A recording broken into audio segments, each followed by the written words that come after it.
अस्सलामुअलैकुम, सुबह खैर। कैसे हैं आप सब लोग? ठीक ठाक हैं और मज़े में हैं जनाब। वीकेंड का शो है तो वीकेंड के शो पे करते हैं बहुत सारी मज़े की बातें, लेकिन साथ साथ आपके साथ में शेयर करते हैं हम सिटी अपडेट्स। अच्छा, जो हमारी सिटी अपडेट्स हैं उसमें मेनली हम मवेशी मंडी का जिक्र ज़रूर करते हैं और आपको इस हवाले से बताते हैं कि भाई कहाँ कहाँ पर मवेशी मंडियाँ लग रही हैं। लेकिन उसके साथ साथ ना एहतियात बड़ी ज़रूरी है। जी हाँ, ये एहतियात करेंगे तो आप अपनी ईद को भी इंजॉय करेंगे और जो जानवर आप लाए हैं उसको भी इंजॉय करेंगे, तो आप भी महफूज रहेंगे और जानवर जो हैं वो भी महफूज रहेंगे। अच्छा, जब बड़ी ईद करीब आती है तो जहाँ पर खुशियों की बातें होती हैं, जहाँ पर सेलिब्रेशंस हो रहे होते हैं, वहाँ पर एक और चीज़ भी सामने आती है जिसको हम कहते हैं एहतियात।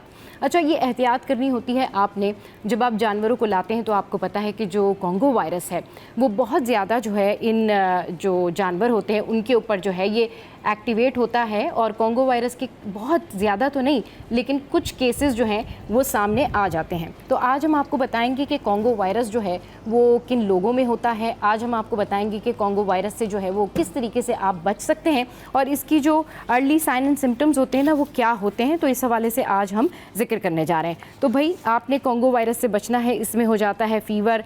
अच्छा, इसके अलावा जो है अगर आपने कॉन्गो वायरस से एहतियात करनी है तो आपने ये करना है सबसे पहले कि आपने अपने आप को मास्क लगाना है। अच्छा, कॉन्गो बुखार के केसेस ईद उल अज़हा की आमद पर ज़्यादा बढ़ जाते हैं और ऐसे मौके पर जानलेवा साबित होते हैं। ऐसे वायरस से बचने के लिए आपने जो है वो मास्क का इस्तेमाल करना है, आपने जो है वो सैनिटाइज़र का इस्तेमाल करना है, आपने जो है वो जानवर को दूर से देखना है, छूना नहीं है अगर आपको पता है कि जानवर जो है वो कॉन्गो वायरस का शिकार है। अब कॉन्गो वायरस से किसको ख़तरा होता है? कॉन्गो वायरस से चरवाहे को ख़तरा होता है, कसाई को ख़तरा होता है, मुतासरा शख्स जो कि उसके साथ उसकी देखभाल कर रहा होता है उसको ख़तरा होता है। इसके अलावा जो लोग मवेशियों के साथ होते हैं, उनकी देखभाल करते हैं, उनको ख़तरा होता है। फिर मवेशियों के साथ काम करने वालों को ख़तरा होता है। फिर जो लोग ऐसे जानवर खुदा न खास्ता घर ले आते हैं उनको ज़्यादा ख़तरा होता है। अच्छा, तो कॉन्गो वायरस बेसिकली क्या है और कॉन्गो वायरस जो है वो कैसे लगता है? तो भाई ये जो कॉन्गो वायरस है ये एक इन्फेक्शन है और ये cause infected with Congo virus, यानी कि ये हमेशा तो बहुत ज़्यादा कॉमन तो नहीं होता, लेकिन अगर आपकी गाय आपको मशकूक लगती है यानी सस्पेक्ट लगती है, आपको लगता है कि भाई उसके अंदर जो है ये कॉन्गो वायरस है, तो फिर आप उसके अंदर चेक करें कि उसका जिस्म जो है वो गर्म हो रहा होगा। अगर उसका जो रेस्पिरेटरी सिस्टम है वो आपको थोड़ा सा जो है वो अप डाउन लगेगा। फिर आप देखें कि आपकी गाय जो है वो ज़्यादा खाना नहीं खाएगी। फिर आप देखें कि आपकी गाय जो है उसका बिहेवियर अनयूजुअल सा होगा अगर तो वो आपकी पली हुई गाय है। अच्छा जी, फिर आप देख सकते हैं कि वहाँ पर कोई ब्रूज ना हो, कोई वहाँ पर उसको ब्लीडिंग नहीं हो रही हो, तो ये इस वजह से जो है कॉन्गो वायरस होता है। तो आपने फिर उसको फ़ौरन से जाके वेटरनरी डॉक्टर को दिखाना है और उसका इलाज कराना है और फ़ौरन जो है इस हवाले से आपने रिपोर्ट करनी है। अच्छा जी, आगे बढ़ते हैं और कुछ बात कर लें आपकी नाखूनों की सेहत की, यानी जो आपके नेल्स की जो सेहत है वो कैसी होनी चाहिए।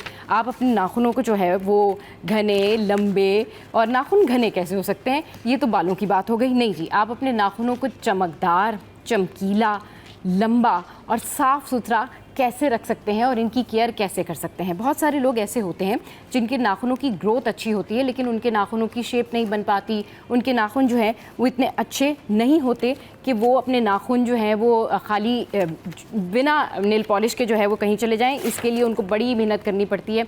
सबसे पहले तो आपको नाखूनों की सफाई जो है वो करना बेहद ज़रूरी है। आप नाखूनों को अच्छे तरीके से साफ़ करें।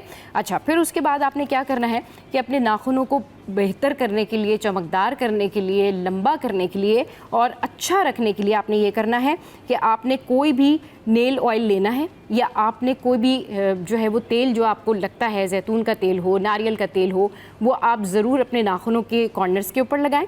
अच्छा, आपने अच्छी डाइट खानी है, विटामिन ई का इस्तेमाल करना है, ओमेगा 3 फैटी एसिड्स जो हैं वो आपने लेने हैं। अच्छा, आपने बहुत सारे केमिकल में, डिटर्जेंट्स में अपने हाथ नहीं डालने हैं। इसका मतलब ये नहीं कि आप बर्तन ना धोएं, इसका मतलब ये है कि बस आपने केमिकल और डिटर्जेंट से जो है वो अपने हाथों को महफूज रखना है और बर्तन धोने के फ़ौरन बाद जो है अपने नाखूनों की ऑयलिंग करें और अपने नाखूनों को हाइड्रेट रखें। अच्छा, फिर इसको ट्रिम भी करते रहें। अच्छा, ज़रूरी ये होता है कि नाखून साफ़ रखने के लिए छोटे रखे जाएं, लेकिन अगर आप बड़े नाखून रखना चाहते हैं तो उनकी केयर जो है वो बढ़ जाती है। तो फिर आपने मसाज भी करना है अपने नाखूनों का, अपनी उंगलियों का जेंटली, और फिर उसके बाद जो है आपने क्यूटिकल ऑयल भी उनके ऊपर लगाना है। अब जो फूड्स होते हैं, आपने जो फूड्स लेने हैं वो फूड्स कौन कौन से हैं? वो फूड्स हैं leafy green, nuts and seed, fish, egg और होल ग्रेन्स। तो इससे जो हो जाएंगे आपके नाखून घने, लंबे, स्याह और चमकदार। अच्छा जी, अब बढ़ते हैं हम एक और अहम इशू की जानिब।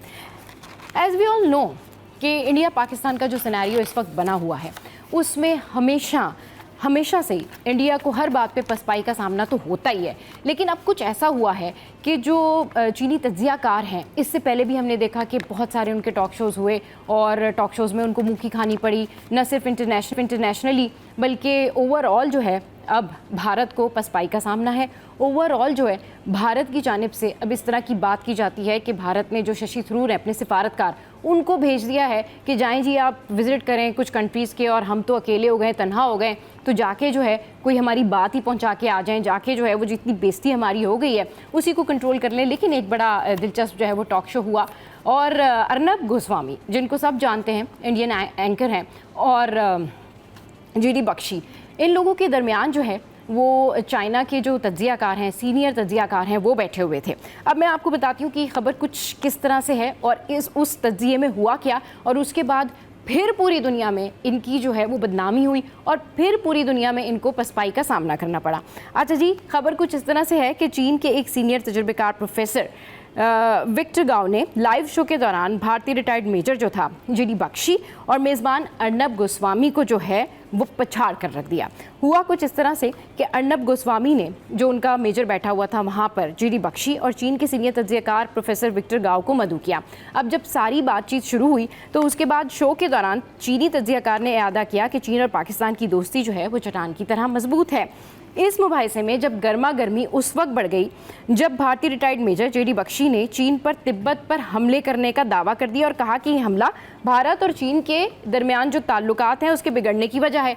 बस फिर क्या था, जो चीनी जो तज्जियाकार थे वो तो जाहिर सी बात है उनको पता चल गया कि भाई ये किस तरह की बातें कर रहे हैं। फिर उन्होंने क्या किया कि चीनी तज्जियाकार ने कमज़ोर तारीखी मालूमात के सबब, जो उनका रिटायर्ड मेजर है, आपने देखा होगा कि ये कर दो वो कर दो, जो कहते हैं पाकिस्तान के साथ ऐसे कर देना है वैसे कर देना है, उन्होंने क्या किया कि उन्होंने जो है वो जीडी बख्शी को तारीख का मुताला करने का कहा। और उन्होंने कहा कि जीडी बख्शी से कहा कि मैं जानता हूँ भाई कि आप जो है वो फ़ौज का मुताला करते हैं, लेकिन जो है वो तारीखी सियाको सबाक के बगैर मिलिट्री का मुताला आपको एक अजीम फ़ौजी रहनुमा नहीं बनाएगा। और इसके साथ ही उन्होंने इस बात पर भी जोर दिया कि दुनिया की कोई ताकत चीन और पाकिस्तान की दोस्ती को मुतज़लज़ल नहीं कर सकती, और ये इत्तेहाद मई 2025 में जो है वो कायम नहीं हुआ बल्कि गुज़िश्ता कई दिहाइयों पर मुहित है और अटूट है। बस फिर क्या था, दोनों की ज़बानें बंद हो गई और दोनों कुछ कह नहीं पाए, और फिर ये सोचकर जो है ना वो बात बदलनी पड़ गई। तो हम भी अब मौजू बदल देते हैं और हम बढ़ते हैं अब किस जानिब। भाई हम जो है वो आपको बताते हैं कि जो मवेशी मंडी है वह कल क्या कुछ सूरत हाल है और मवेशी मंडी में जो है वो क्या चल रहा है। लेकिन मवेशी मंडी में आपकी सहूलत के लिए आप जिस तरीके से वहाँ पर सहूलत से जा सकते हैं, बहुत सारे लोग ऐसे हैं जिनके पैसे जो हैं वो चोरी हो जाते हैं, बहुत सारे लोग ऐसे हैं जो कि जिनकी जेबें कट जाती हैं जब वो जाते हैं, और मवेशी मंडी में जो है किसी किस्म की कोई ATM नहीं होती, वहाँ पर ATM का इंतज़ाम जो है वो नहीं किया गया होता। तो अब भाई आपकी सहूलत के लिए ये इंतज़ाम किया गया है नेशनल बैंक ऑफ पाकिस्तान की जानिब से। जी हाँ, नेशनल बैंक ऑफ पाकिस्तान की जानिब से आपकी सहूलत के लिए अब मवेशी मंडी में जो है वो लगा दी गई है ATM, जहाँ पर आप जा सकते हैं और मज़े से पैसे निकाल के वहीं से जो है वो आप शॉपिंग कर सकते हैं, और फिर उसके बाद जो है वो आप अपनी तमाम तर चीज़ें जो हैं वो गो थ्रू कर सकते हैं। तो ये तो भाई सूरत हाल है जो मैंने आपके साथ में शेयर की मवेशी मंडी से रिलेटेड। अब मवेशी मंडी के जो रौनक मेले हैं ना, मवेशी मंडी के रौनक मेले की बात कर लेते हैं कि कहाँ कहाँ पर कौन कौन सा जानवर आया है, कहाँ कहाँ पर कौन कौन सी जो है रौनकें लगी हुई हैं। तो भाई बकरे आ गए हैं, VIP ब्लॉक बन गए हैं, और कराची के मुख्तलिफ इलाकों में चाहे गुलशन इकबाल हो, ईद उल अज़हा की जो तैयारियां हैं वो उरूज पर पहुंच गई हैं। अच्छा, इसी हवाले से जो स्मॉल मवेशी मंडी लगी हुई है ना, वो भी जो है स्मॉल मवेशी मंडी, वो भी बड़ी कमाल की मवेशी मंडियाँ लगी हुई हैं, क्योंकि उसमें जो है वो बच्चे, औरतें, ख़वातीन जो हैं वो सब जा रहे हैं। तो जनाब आगे बढ़ते हैं, और अब हम क्या बात करते हैं, आगे बढ़ते हैं और अब हम बात करते हैं हेल्थ सिस्टम की। अच्छा जी, हो क्या रहा है कि एक हॉस्पिटल है अब्बासी शहीद अस्पताल, जहाँ के हवाले से इससे पहले भी बहुत सारी बातें की जाती है कि भाई जब अस्पताल चला ही नहीं सकते हो तो अस्पताल खोलते क्यों हो। सबसे पहले तो इस अस्पताल की जो फ़ोन की लाइंस हैं, टेलीफोन लाइंस हैं, वही ख़राब हैं। अब इमरजेंसी में एक दूसरे को कांटेक्ट कैसे करें। फिर उसके अलावा यहाँ पर जो बाकी इक्विपमेंट्स होते हैं वो भी मौजूद नहीं है। अच्छा, फिर उसके अलावा जो है अब क्या हो रहा है कि अब्बासी शहीद अस्पताल की OPD में रोज़ाना दर्जन भर मरीज़ जो है वो रिपोर्ट हो रहे हैं। अब डॉक्टर्स ये कहते हैं कि भाई अवाम एहतियात करें, पान, छालिया, निस्वार और मुँह के कैंसर का सबब भी ये जो है ना वो बन रहा है। आजकल के नौजवान नस्ल जो है वो भी बड़ी तादाद में जो है ये सिगरेट का इस्तेमाल कर रहे हैं। फिर इसके अलावा जो है वो सफ़ेद आटे का इस्तेमाल भी किया जा रहा है। फिर क्या हो रहा है कि आजकल जो जंक फूड्स हैं उसकी वजह से भी टाइफाइड फीवर भी बहुत ज़्यादा है। और फिर हामला ख़वातीन को भी डॉक्टर्स यही कह रहे हैं कि भाई आप सेहतमंद खाना खाएं, गर्मियों में बाहर से खाना ना खाएं, वरना आपको जो है वो हेपेटाइटिस होने का ख़तरा है। तो भाई टाइफाइड के पेशेंट, इसके अलावा पेट दर्द के पेशेंट और इसके अलावा जो है पान छालिया के जो मर्ज़ में मुब्तला लोग हैं ना, ये बड़ी तादाद में क्या कर रहे हैं, ये बड़ी तादाद में हॉस्पिटल्स का रुख कर रहे हैं। लेकिन ख़वातीन जो हैं उनको जो है वो ये बात समझ में नहीं आ रही है कि उनको बाहर से खाना नहीं मंगवाना है गर्मियों में, और इसके अलावा जो है उन्होंने खाना घर पर ही खाना है, और लड़के लड़कियों ने सिगरेट नोशी जो है वो नहीं करनी है। अच्छा जी, अब आगे बढ़ते हैं और अब आपको बताते हैं कि जी क्या कुछ हो रहा है। बजट आने वाला है, जी हाँ, धूम मची हुई है बजट की, और बजट आने वाला है। हम सब डर रहे हैं कि जब बजट आएगा तो बजट में पता नहीं क्या कुछ होगा, कौन कौन सी चीज़ों के प्राइसेस बढ़ जाएंगे, कौन कौन सी चीज़ों के प्राइसेस गिर जाएंगे। वैसे कभी ऐसा हुआ नहीं कि किसी चीज़ के प्राइस जो हैं वो गिर गए हों। बजट आ रहा है तो बजट की खबर कुछ इस तरीके से है भाई कि वफाकी वज़ीर ख़जाना मुशीर खुर्रम शहजाद ने बजट जो है उसके हवाले से एक ब्रीफिंग दी। अच्छा, उसमें क्या हुआ कि बजट 10 जून को ही पेश किया जाएगा, ऐसा कहना है वज़ीर ख़जाना का। वज़ीर ख़जाना जो है मुशीर खुर्रम शहजाद साहब, उन्होंने कहा कि बजट मुकर्ररा शेड्यूल के मुताबिक ही पेश किया जाएगा। अच्छा, जैसा कि पहले बताया गया था तो 10 जून को जो है वो बजट का ऐलान अपने टाइम पर, अपने वक्त पर किया जाएगा। इसी तरह माली साल 2025 का इकोनॉमिक सर्वे भी जो है वो 9 जून को पेश कर दिया जाएगा। तो भाई ये खबर जो है मैंने आपके साथ में शेयर की, ये कुछ इस तरीके से है कि बजट आएगा 10 जून को, 9 जून को जो है वो सर्वे वो पेश कर दिया जाएगा। अच्छा, अब बढ़ते हम जी, आपको बताते हैं कि क्या प्राइस हैं आजकल डॉलर्स के जो रेट्स हैं वो कितने ऊपर नीचे हो रहे हैं और क्या कुछ है, तो अभी जानते हैं और आपको बताते हैं कि डॉलर की जो प्राइस हैं वो क्या कुछ हैं। तो डॉलर के जो प्राइस है जनाब वो हैं 185 ऑस्ट्रेलियन डॉलर। अच्छा, फिर उसके बाद कैनेडियन डॉलर जो है वो है 21, फिर उसके बाद यूरो जो है 323, कोईती दिनार जो है वो 922 पर पहुंच गया है। तो ये है माल का हाल। What we have next, we have UK pound 383, we have Saudi riyal 75, we have Swiss franc 338, we have US dollar 284। तो जनाब ये तो हो गए हमारे करेंसी के रेट्स। अब कुछ बताते हैं आपको कि रेलवे जो है आजकल वो बड़ी तरक्की कर रही है, रेलवे जो है वो बड़ी राइज़ कर रही है। अच्छा जी, जो रेलवे है उसके हवाले से ख़बर ये है कि रेलवे को हो रहा है फ़ायदा। अब कितना फ़ायदा हो रहा है, इस खबर की क्या तफसील है, ये ज़रा मैं आपके साथ में जो है वो शेयर करती हूँ। सो ये ख़बर कुछ इस तरीके से है कि पाकिस्तान रेलवेज़ को 11 माह में जो है वो 83 अरब की रिकॉर्ड आमदन हुई है। मुसाफिर ट्रेनों से जो है वो 42 अरब, दैट्स रियली ग्रेट। माल गाड़ियों से 29 अरब रेवेन्यू हासिल, जबकि दीगर ज़राए से 12 अरब की जो आमदन है वो हासिल हुई है। अच्छा जी, माली साल का 88 अरब का रिकॉर्ड तोड़ने के रोशन इम्कानात हो गए और कराची डिवीज़न ने मुसाफिर ट्रेनों से 13 अरब जबकि माल गाड़ियों से 25 अरब रुपए कमाए हैं। तो ये खबर है जनाब जो कि मैंने आपके साथ में शेयर की है, और ये खबर है ट्रेन से रिलेटेड। तो ये तो हो गई हमारी सिटी अपडेट्स। मज़ीद सिटी अपडेट्स और उनका सिलसिला भी जारी रहेगा। टॉप स्टोरीज़ के लिए हमारे जो रिपोर्ट सेशन है उसको ज़रूर ज्वाइन करें, लेकिन एक छोटे से ब्रेक के बाद कहीं नहीं जाइएगा, हम बस वापस आ रहे हैं।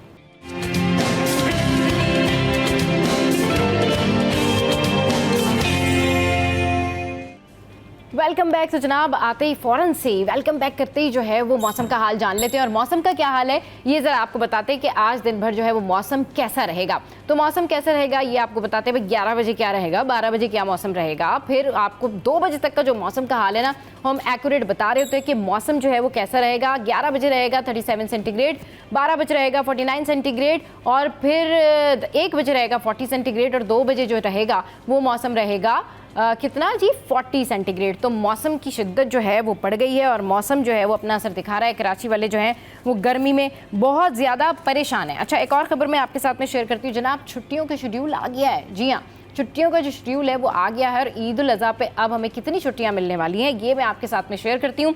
तो भाई वफाकी हुकूमत ने ईद उल अज़हा की छुट्टियों का ऐलान कर दिया है, यानी कि जुमा 6 जून से मंगल 10 जून तक तातीलात होंगी, और इस हवाले से जो नोटिफिकेशन है वो भी बाज़ाब्ता तौर पर, बाकायदा तौर पर जारी कर दिया गया है। अच्छा जी, तो अब ये जो है ख़बरें थी इस वक्त टॉप स्टोरीज़ के लिए।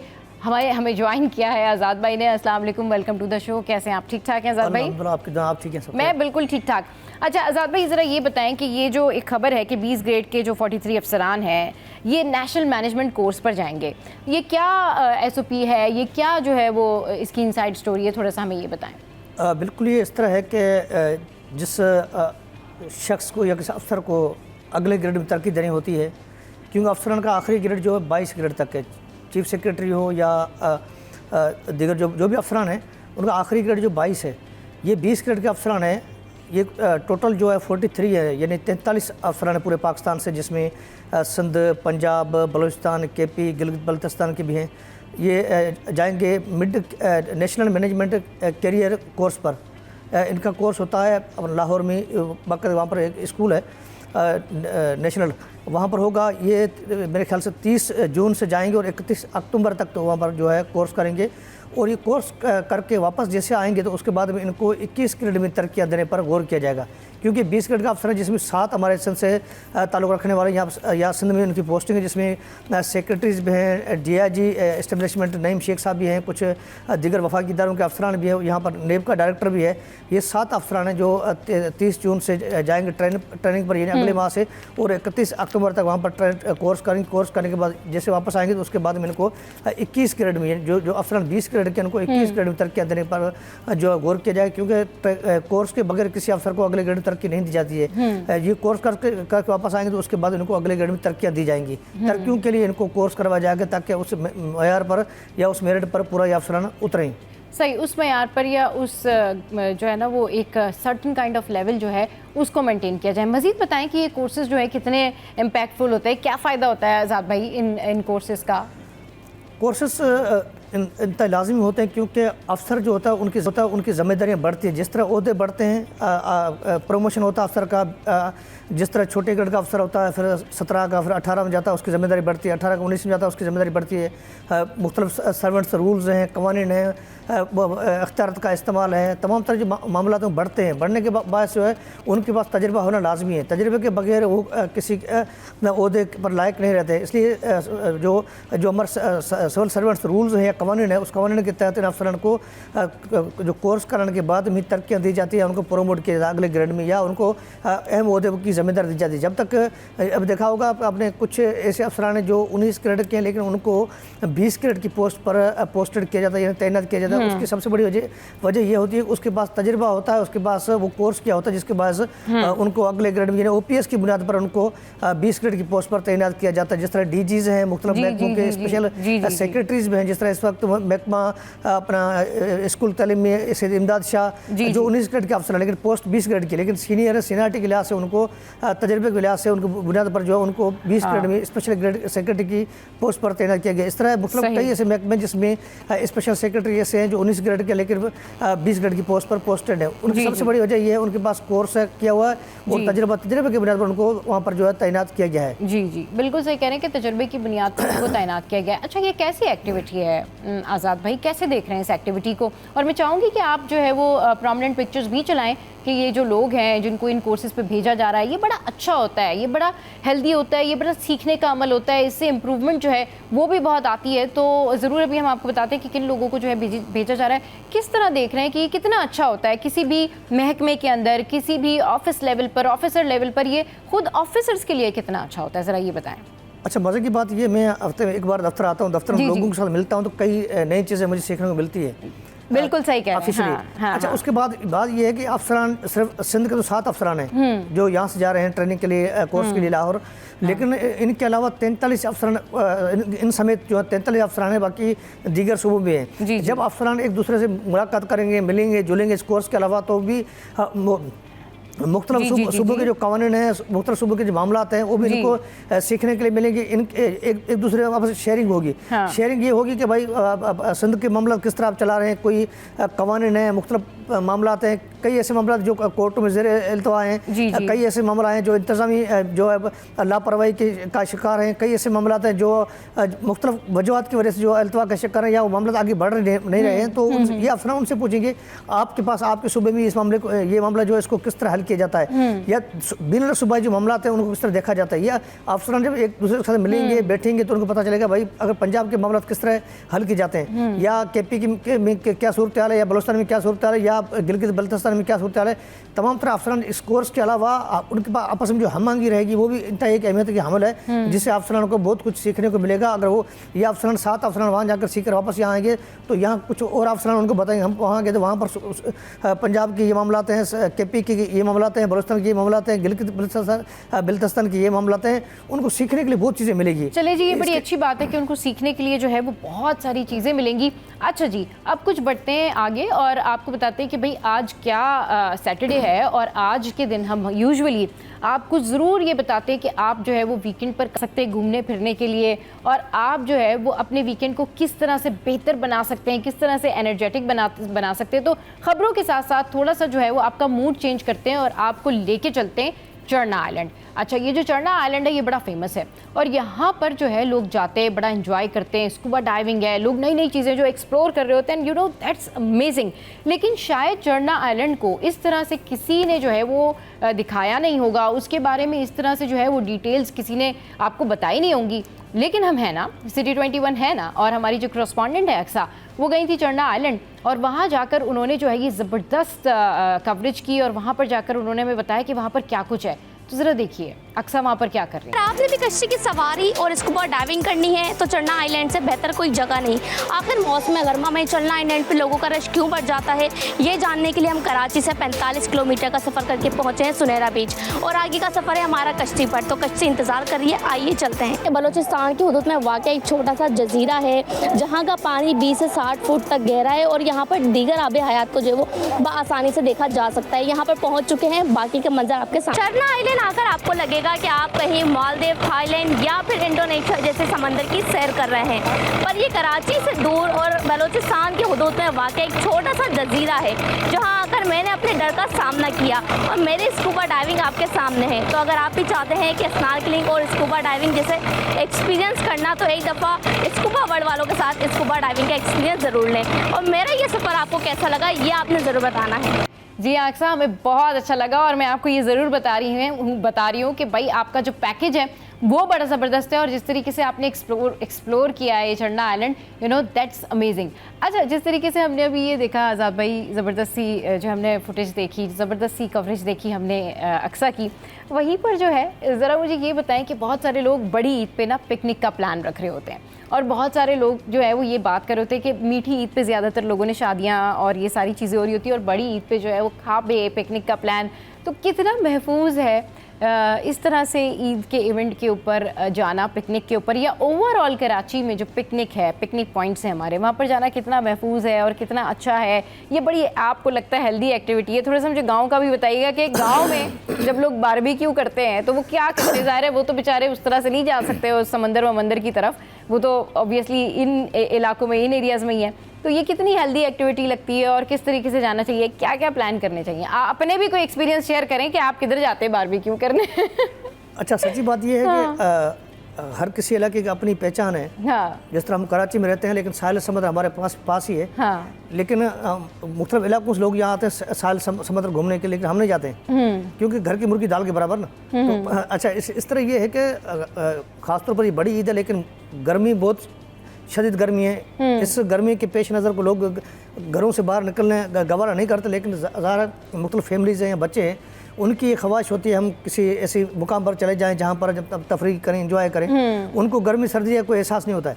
लेकिन हमारे पास कराची में न सिर्फ साहिल समंदर, इसके अलावा हमारे पास बहुत चीज़ें मौजूद हैं, लेकिन हमें उन चीज़ों के हवाले से हमें आगाह नहीं किया गया। हम चले जाए समुद्र में, इब्राहिम इदरी से आगे हमारे पास 2 बड़े जज़ायर हैं, डिग्गी और भुंडाड़।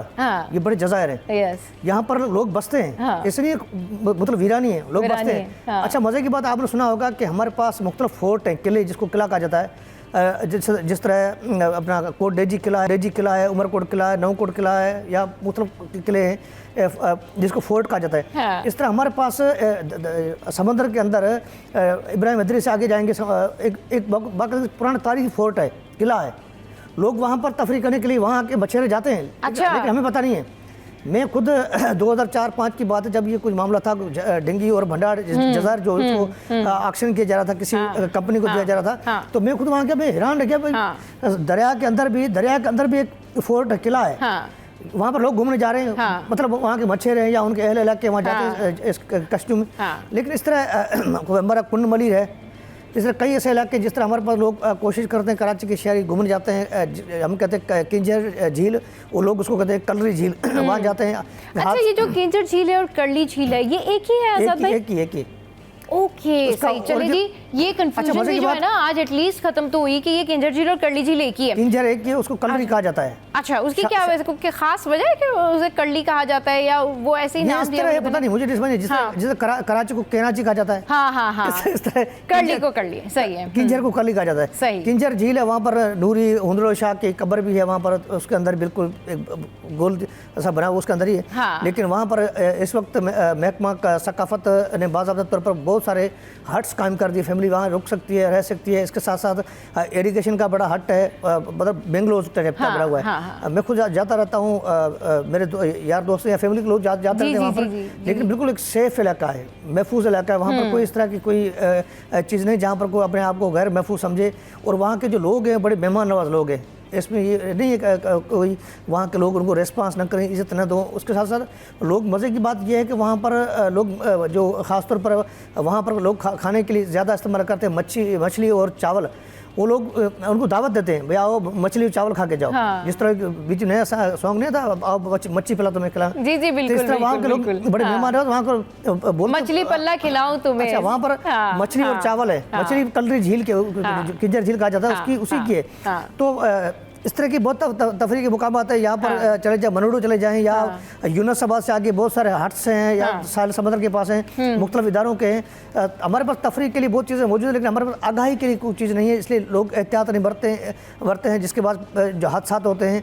हर ईद पर कोई न कोई अल्लाह न करे इस ईद पर ऐसा हो, लेकिन लोगों को एहतियात करना चाहिए। हमारे पास तफरीह के मुकामात बहुत हैं, लेकिन उसके लिए आगाही देना हमारी शहरी इंतज़ामिया, KMC, मुख्तलिफ टाउन कमेटीज़ हैं, या साहिल समंदर की जो इंतज़ामिया, उनकी जनब से उनको आगाह किया जाए किस तरह वो तफरीह कर सकते हैं। हर किसी को पता नहीं, जज्बात में आकर लोग कुछ भी कर सकते हैं। लेकिन अच्छा आज़ाद भाई, ये होता है कि लोग पिकनिक्स पर जाते हैं, लोग तफरीह के लिए जाते हैं, और वहाँ पर यूजुअली ये होता है कि उनको कोई सही जगह मिल नहीं रही होती, वो सही इंजॉय नहीं कर पाते। अब बहुत सारे लोग जो थे वो अनप्लान्ड चले जाते हैं पिकनिक्स के ऊपर। अब जब बहुत सारे लोग अनप्लान्ड जा रहे हैं पिकनिक्स के ऊपर, तो डेफिनेटली जब लोग अनप्लान्ड जाएंगे तो वहाँ पर उनको प्रॉब्लम होगी, खाना किधर गर्म करें, क्या चीज़ें करें। वो ये सोच के जाते हैं कि वहाँ जाएंगे तो हमें हट मिल जाएगा, लेकिन ऑब्वियसली इशू यही हो होता है कि बहुत सारी चीज़ें नहीं हो रही होती। तो ज़रा थोड़ा सा लोगों को बताएं कि जिन एरियाज़ का आप जिक्र कर रहे हैं, लोग इस तरफ जाएँ तो क्या क्या चीज़ें दिमाग में रख कर जाएँ, क्या क्या प्लान करके जाएँ? बिल्कुल, उनके लिए उनके वालिदैन जो उनकी ज़िम्मेदारी बनती है कि उनको समझाएं कि वहाँ साहिल समंदर के पास या किसी मुकाम पर कुंड मलिर या कहीं भी जाएं, या अपना इधर केमड़ी या बल्दिया या किसी लगे जहाँ साहिल समंदर लगता है, यहाँ पर लोग अक्सर जाते हैं। वहाँ पर जो हादसा होते हैं, ख़ासतौर पर हमारे जो यंग लड़के हैं उनके साथ माजी में होते रहे हैं, ये एक रिकॉर्ड बन चुका है। लेकिन इससे एहतियात बरतने के लिए हमारी जो इंतज़ामिया ख़ासतौर पर पुलिस है, या ज़िले के इंतज़ामिया DCs हैं, या असिस्टेंट कमिश्नर्स हैं, या मुख्तियारकार हैं, या मुख्तलिफ जो भी हैं, उनकी ज़िम्मेदारी बनती है कि वहाँ पर जो हमारे पास अहम स्पॉट, वहाँ पर इंतज़ामिया का मौजूद रहना तमाम ज़रूरी है। क्योंकि हर दुनिया का उसूल है, जहाँ भी ऐसी कोई एक्टिविटीज़ होती है तो वहाँ पर इंतज़ामिया का होना तमाम ज़रूरी है। जब तक इंतज़ामिया शहरियों का तहफ़्फ़ुज़ करना, उनको बचाना, उनकी हिफाजत करना इंतज़ामिया की ज़िम्मेदारी बनती है। चाहे किस सतह की इंतज़ामिया हो, चाहे KMC हो, DMC हो, कोई वो, उनकी ज़िम्मेदारी बनती है। अगर इंतज़ामिया अपनी ज़िम्मेदारी पर पूरी नहीं उतरेगी, लापरवाही बरतेगी, तो इस तरह के हादसा रोकना बड़ा मुश्किल हो जाता है। क्योंकि इंतज़ामिया ही इसका वाहिद हल है, वही शहरियों को आगाही दे। इस तरह की, जिस तरह कहा जाता है कि भाई तूफ़ान आ रहा है तो साहिल समंदर पर ना जाए, रास्ते बंद किए जाते हैं। ये रास्ते बंद करने के मामले एक हल नहीं है। इसके लिए हमारे पास आगाही ज़रूरी है और उस पर अमल दरामद और शहरियों को अपनी जिम्मेदारी का एहसास करना तमाम ज़रूरी है। जब तक हम खुद अपनी जिम्मेदारी पूरी नहीं करेंगे या एहसास नहीं करेंगे तो इस तरह के हादसा रोकना बड़ा मुश्किल हो जाता है। इस तरह के हादसा जो है वो रोकना बड़ा मुश्किल हो जाते हैं। अच्छा जी, अभी जो है वो क्योंकि हम आज़ाद भाई से जिस तरीके से डिस्कशन कर रहे हैं और हम आपको बता रहे हैं कि आप जो है वो घूमने के लिए कहाँ जा सकते हैं, पिकनिक्स पर कहाँ जाते हैं, तो आगे बढ़ते हैं और आपको जो है वो सबसे पहले एक और स्टोरी पे जाने से पहले जो है वो आपको ज़रा सा बताते हैं हम कि हमारे जो वेजिटेबल के प्राइस हैं वो क्या हैं और क्या क्या कुछ है हमारे वेजिटेबल के प्राइजेज़ में और किन प्राइजेज़ के ऊपर जो है वो वेजिटेबल अवेलेबल हैं। तो क्योंकि सब्जियां जो होती हैं ना वो हो गई हैं बड़ी अब महंगी और मार्केट के प्राइसेस जो हैं वो हैं डिफरेंट और जो आप ख़रीदने जाते हैं ना वो प्राइसेस हैं बिल्कुल अलग।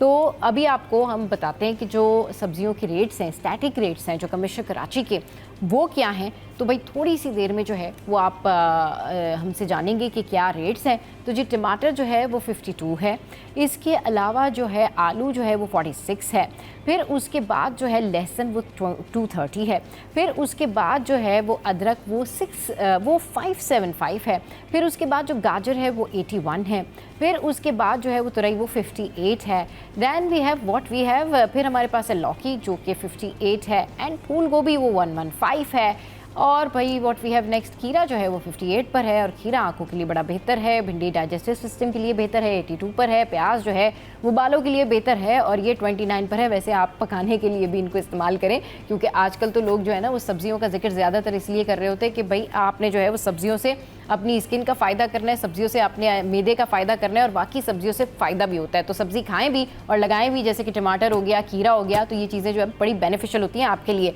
और सैटरडे को जो है ना वो ज़्यादातर आप बैठ के ख़वातीन यही काम किया करें कि आप लोग ज़रूर ऐसी कोई हेल्दी एक्टिविटी किया करें, कोई सब्ज़ी लेकर या कोई भी चीज़ लेकर ज़रूर पकाएं भी और अपनी स्किन के लिए भी अगर आप यूज़ कर सकते हैं तो करें। चलें जी, शो में यहाँ वक्त हुआ एक ब्रेक का। ब्रेक के बाद जब वापस आएंगे तो आपको 8 माह की एक कमसिन बच्ची की दास्तान सुनाएंगे। हमारे साथ रहिए।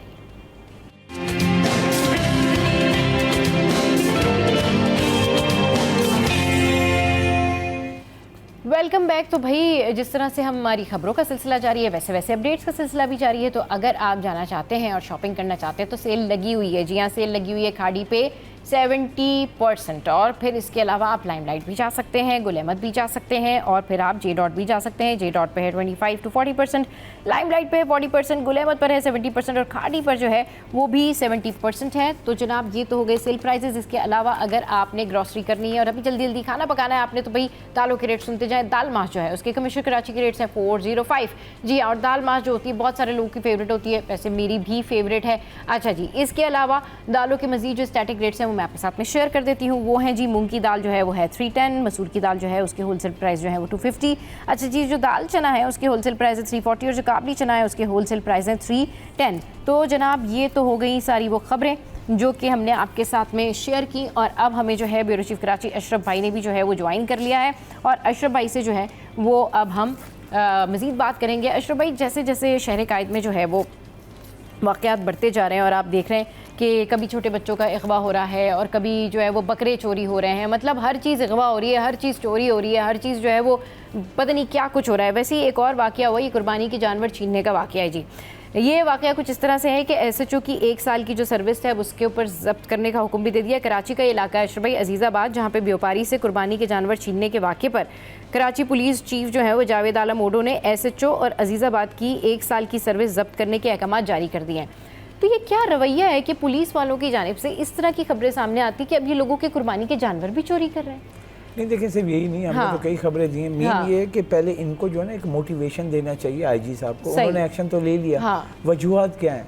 देखें, आग लगती है तो आग ऊपर लगी दरख्त के ऊपर तो नहीं बुझाएंगे, जहाँ से लग रही है वहाँ से बुझाएंगे। वो जहाँ से लगी हुई वहाँ से नहीं बुझाते हैं। सही। अब जो इशूज़ हैं उनके क्या मसले हैं, उनके साथ बैठे। देखें वो महाफिज हैं हमारे सिक्योरिटी इदारे के।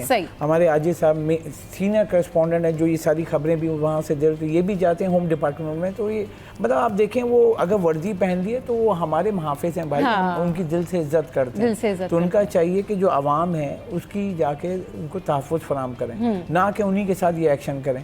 मतलब इस 108 थाने हैं कराची में, 7 डिस्ट्रिक्ट हैं, उसमें जाएं, अगर एक आम आदमी के कोई मोबाइल छीन जाए जाके FIR तो करा के दिखा दे। आप सिस्टम ठीक करें ना। ये जो वजूहात हैं या यहाँ बोलते हैं कि थाने बिकते हैं, SHO जो है वहाँ पे वो पिकेट लगाते हैं, ये सारे होते हैं। मतलब आप कहीं भी देखें मोबाइल जो है गश्त कर रही है, तो मोबाइल क्यों दी जाती है? इसलिए कि इलाके में कोई वारदात हो रही हो, एक थ्रेट देखा है, वो आप कहीं जाते हैं, लिखा हुआ कैमरे की आंख आपको देख रही है, तो ये डराने के लिए होता है ना। अब वो कि भाई तुम यहाँ देख के कोई अगर करोगे ना कैमरे में आ जाओगे। सही। उसी तरीके से मोबाइल खड़ी होती है, तो आप यकीन करें मतलब कि आप कराची में हर ज़िला में देखें, चाय के होटलों पे डबल पकड़ 100-150 मोटरसाइकिलें खड़ी हुई होती हैं। अब वो आते हैं, लूटते हैं, लेके चले जाते हैं। अब कितनी फुटेज चलाते हैं। मेन ये है कि उनको भी खुलेआम जो है ना, उनको भी जो स्ट्रीट क्रिमिनल, उनको भी खौफ नहीं है, क्योंकि भाई ये मोबाइल आई, एक ही मोबाइल है इस थाने में, अब वो निकलती है, एक राउंड मारेगी, अब आएगी 20 मिनट के बाद। तो स्ट्रीट क्राइम के जो खात्मा है ना, तो ये जो इनके अंदर जो काली भेड़ हैं, भाई मैं तो ये तो नहीं कह रहा हूँ ना, अल्लाह ना करे ऐसा हो कि सारे पुलिस में काली भेड़ें हैं। वो खुद बोलते हैं भाई काली भेड़ें, जो जितनी काली भेड़ें आपको पता है, आप करें एक्शन। मतलब अगर मैं एक गरीब आदमी है, वो गांव से पाल के अपना बकरा लाया कि चलो इस शहर में बेचूंगा मैं, 5 बकरे 6 बकरे, मैं अपने घर का, उसकी बीवी बच्चे हैं, ये सब है, 2 साल पाला उसने गाँव में, अब कराची में आके बेच रहा है, उसका हक है भाई, हक है। वो कारोबार कर रहे, मेहनत के पैसे लेने आए। अब उसके साथ ये करो गरीब आदमी के साथ, तो उसका बकरा चोरी कर रहे हो। सही। मतलब आपको तो ये मतलब 1 साल की, वो फिर भी ड्यूटी पे बैठा हुआ है ना। देखें अभी एक दफा करेंगे, आप छोड़ेंगे, और उसकी आदत है, वो जो नशे ही होता है, उसको अभी मना कर देंगे, हाँ खड़े रहेंगे, वो नहीं पिएगा, जैसे ही जाएंगे वो फिर पिएगा। अब मेन ये कि उसके लिए उनको सजा, जब तक देखें सजा क्यों होती है, हम क्यों सजा देते हैं, कानून जिसे कहते हैं, वो इसलिए होती है कि आपने अगर एक दफ़ा सज़ा दे दी ना, तो सामने वाले के लिए इबरत होती है, भाई ये मैं करूँगा, देखो इस पुलिस वाले के साथ ये हुआ है, मुझे ये नहीं करना है। सही। इनको भी पता है क्या होना है, भाई सस्पेंड करें फिर आ जाऊँगा मैं। सही कह रहे हैं कि सस्पेंड करें फिर आ जाएंगे। हमारे मुल्क में ना यही निज़ाम है। चलिए जी, यहाँ पर वक्त हुआ इंस्टेंट ब्रेक का, बस वापस जा रहे हैं और फौरी आ रहे हैं।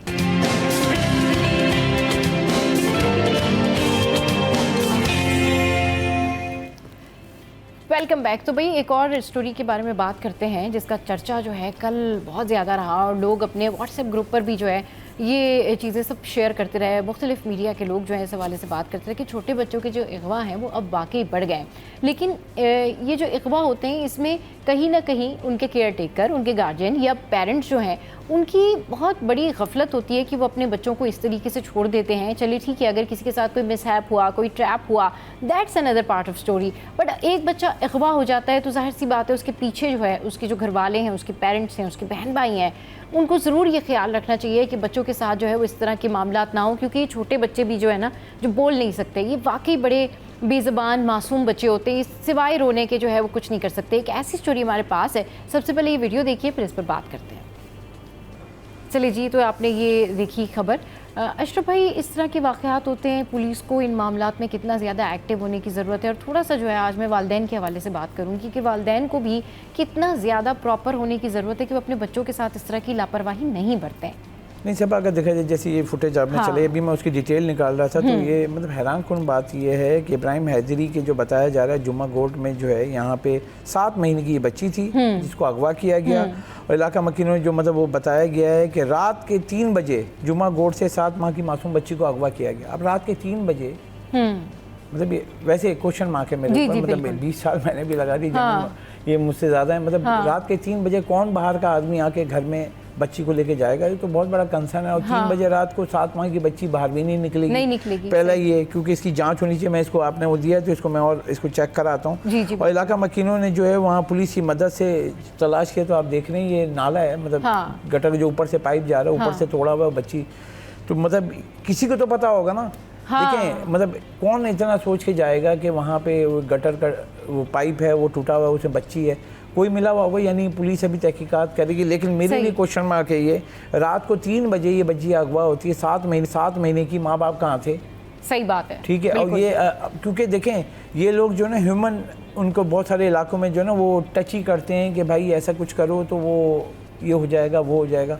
क्योंकि गोट वगैरह इन सब में जो है सबसे बड़ा इशू ये है कि वहाँ जो बच्चों के साथ जो हो रहा होता है, आपने हमें कई खबरें दी हैं, बच्चा अगवा होना ये वो, क्योंकि अगर आप पूछेंगे कि पोश इलाके में जैसे गुलशन हो, नौरजाबाद हो, नाजाबाद हो, इधर आपने ऐसी खबरें नहीं सुनेंगी कि बच्चा अगवा हो गया, ये हो गया, क्योंकि मोहल्ले में सब जानते हैं। जैसे मैं रहता हूँ तो मुझे मोहल्ले में पता है कि मेरे बच्चे ये उतरे में खेल रहे हैं, तो ये अशरफ खान के बच्चे हैं, अशरफ भाई के बच्चे हैं। तो वैसी अब वो वहाँ गोट होते हैं, कौन आ रहा है कौन जा रहा है। देखें, यही कराची में 7 अजला हैं। जो रजिस्टर्ड आबादी है वो मतलब घर जो एक मरदमशुमारी खाना शुमारी, तो 35 लाख मकानात हैं, 2 करोड़ की आबादी जो रजिस्टर्ड घरों में रहती है। लेकिन जो गोट हैं, आप आज़ाद भाई से पूछें, वो जो रजिस्टर्ड गोट के अलावा जो गोट बने हुए और उसके अंदर तो आपको पता ही नहीं पता है ना, मतलब वहाँ कितने लोग रह रहे हैं। जो आपकी टोटल आबादी है उससे ज़्यादा 1 करोड़ की आबादी वो कच्ची आबादी में रहते हैं जो कि रजिस्टर्ड नहीं है। अब ये जो मुतलका कच्ची आबादी महकमा है, ये इतनी चीज़ें बताते हैं आज़ाद भाई कि इनके मतलब मुझे जब बताना हो जाता हूँ, हर चीज़ की एक वो बनी हुई है। अभी मैं इस बात कर रहा हूँ, एक बच्ची रात को 3 बजे अगवा होती है, उसको बाजियाब करा जाता है। पुलिस कहाँ है? पुलिस ने कार्रवाई क्यों नहीं की? सही, बिल्कुल ठीक कह रहे हैं कि अच्छा, उसके बाद भी हमारे पास महकमा इंसानी हुकूक है। महकमा इंसानी हुकूक ने इतनी बड़ी इंसानी हुकूक खिलाफवर्जी पर एक्शन क्यों नहीं लिया?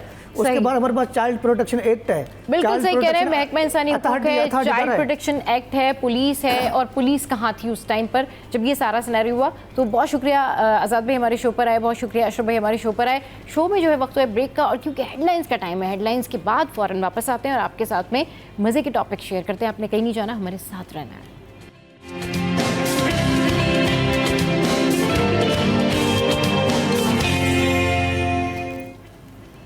Welcome back. तो जनाब, आज हम बात करेंगे वेट लॉस से रिलेटेड। अच्छा, बहुत सारे लोग जो है ना इस बारे में बहुत सारी रेमेडीज़, बहुत सारे टोटके, बहुत सारी चीज़ें करते हैं, लेकिन इन दी एंड वेट लॉस नहीं होता, लेकिन सेहत लॉस हो जाती है। जी हाँ, और ये जो सेहत लॉस हो जाती है इसकी कई सारी वजूहात होती हैं। जो लोग वेट लॉस करने के लिए इस अज़म का इरादा करते हैं कि जी ठीक है हमने अपना वज़न कम करना है, और वज़न कम करना शुरू करते हैं, तो वो क्या करते हैं कि जब वो एक्सरसाइज करना शुरू करते हैं तो उनको जाहिर सी बात है इतनी आदत तो होती नहीं है।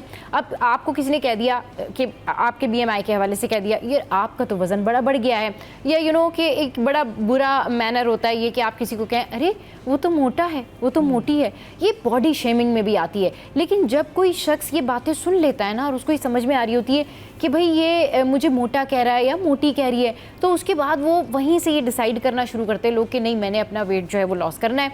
एक ये माइंडसेट होता है। एक माइंडसेट उन लोगों का होता है कि आपकी बहुत सारी कज़न्स हैं, फ्रेंड्स हैं, दोस्त हैं, और आपने जो है इस जो एक ये मॉडर्न वर्ल्ड है इसमें अपनी पर्सनैलिटी को मनवाना है, तो आपने शादियों में जाना है, पार्टीज़ में जाना है, आपने इंजॉय करना है, लोगों के साथ में पिक्चर्स बनवानी है, या फिर आप सोशल मीडिया फ्रीक हैं तो फिर डेफिनेटली आप उस हिसाब से अपने आप को मेंटेन करने की कोशिश करते हैं। और दूसरी जो होती हैं वो हाउसवाइफ्स होती हैं या फिर घरों में बैठी हुई वो बहनें होती हैं जो शायद ये सोच रही होती हैं कि हमारी शादियाँ इस वजह से नहीं हो रही कि भाई हमारा वज़न ज़्यादा है। ऐसा कुछ नहीं होता।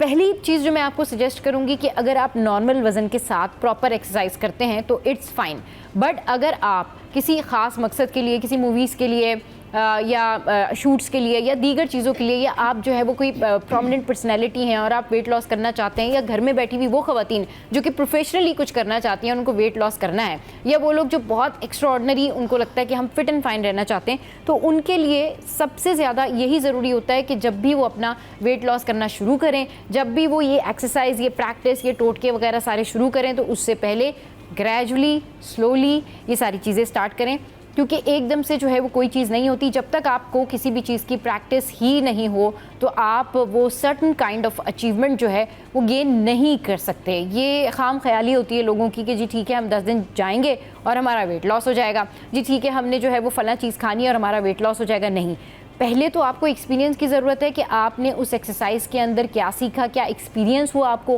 फिर उसके बाद आप एग्जीक्यूशन की ज़रूरत होती है कि आप अपना वेट लॉस कैसे करते हैं। तो इतनी सारी बातें करने का मकसद ये है कि इस वक्त हमारे साथ हमारी प्यारी सी ट्रेनर मौजूद है साइमा इरफान, जिनसे जानेंगे कि उनके जो जिम है, उनका जो एक्सरसाइज करने का तरीका है वो किस तरह बाकी लोगों से मुख्तलिफ है, और क्या वाकई ये जो झटपट वेट लॉस करने वाली बातें हैं ये सच भी हैं या नहीं है, या इसके लिए बड़ी मेहनत करनी पड़ती है। अस्सलाम वालेकुम Saima, welcome to the show. कैसी हैं आप? ठीक ठाक हैं? बिल्कुल मज़े में। इतनी डिटेल बता दी, मैं क्या बताऊं। बच्चा बस मैंने कहा ज्यादा ज्यादा बातें करें ना हम। हाँ कोई ना कि कुछ बच्चा ही नहीं, लेकिन खैर वो एक जोक था। लेकिन ये कि बिल्कुल आपने बिल्कुल सही कहा, जो भी बातें की, कि ये वेट लॉस जो है एक ऐसी जर्नी है जिसमें आपको अपना माइंडसेट पहले करना पड़ता है कि भाई मुझे इसमें आना है और मुझे अपने आप को फिट रखना है। ये नहीं कि ये कोई जादू की छड़ी नहीं है कि आपने एक दिन में, हफ्ते में या महीने में अपना वेट को कम कर लिया, ऐसा नहीं है। ये कि हो तो जाएगा, वही आप वाली बात, हो तो जाएगा, लेकिन क्या है अंदर से लॉसेस किस किस चीज के हो रहे हैं वो आपको भी नहीं पता। तो इसलिए सबसे पहले तो अपने आप को जो है आईने में देखिए, ठीक है, आईने में देखिए, उसके बाद डिसाइड कीजिए कौन सी, हाँ बिल्कुल, आईना कहाँ है जो घर में बैठी हुई है, बाकी शीशा कहाँ है? हाँ, तो ये कि उसमें अपने आप को देखें कि आपको खुद कहते हैं ना, आप अपने जज खुद हैं। आप अपने आप को ज्यादा बेहतर तरीके से जानते हैं कि मुझे कहाँ अपना वेट को, कौन सी ऐसा पोर्शन है जहाँ मुझे कम करना है, जहाँ मुझे बुरा लगता है जो आप पहनते हैं, वो कहाँ से आपको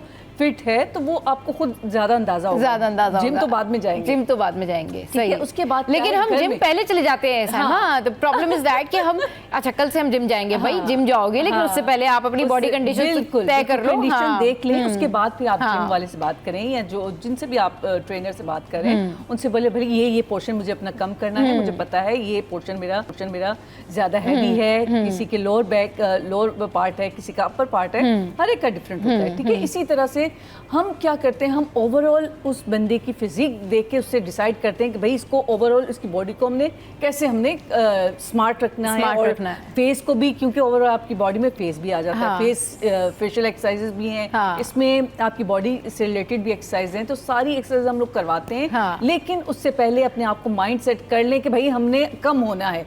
ये नहीं कि आप खाएं तो यहाँ तक खाएं, चलो कोई बात नहीं, आज मैं खा लूं, कल मैं एक्सरसाइज कर लूंगी या जिम चली जाऊंगी, अपना वेट लॉस के लिए कर दूंगी, या वही वाली बात है कि मैं ये चीज खा लूंगी तो मैं अपना वेट कम कर लूंगी, चले वो भी ठीक है, वो भी आप करें, लेकिन क्या है इसके साथ साथ एक्सरसाइज, अपनी रूटीन को चेंज करें।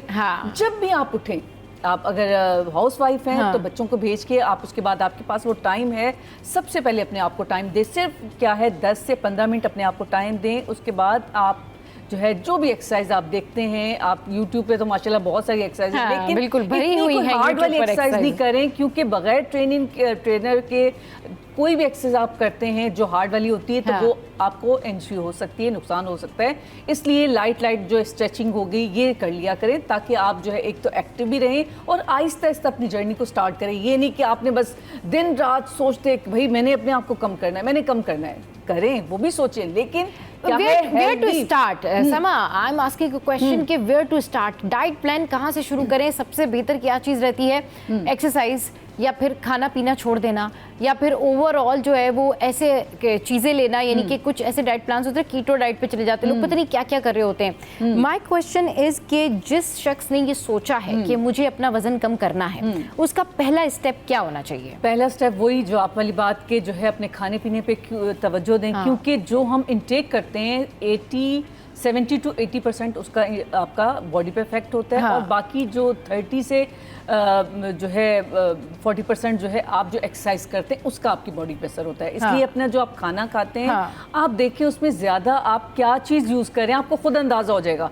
तो जो भी आप चीज़ खाएं, मैं ये कहती हूँ पर्सनली मेरा ये है कि आप जो चीज़ आप खा रहे हैं उसको आहिस्ता आहिस्ता कट डाउन करें।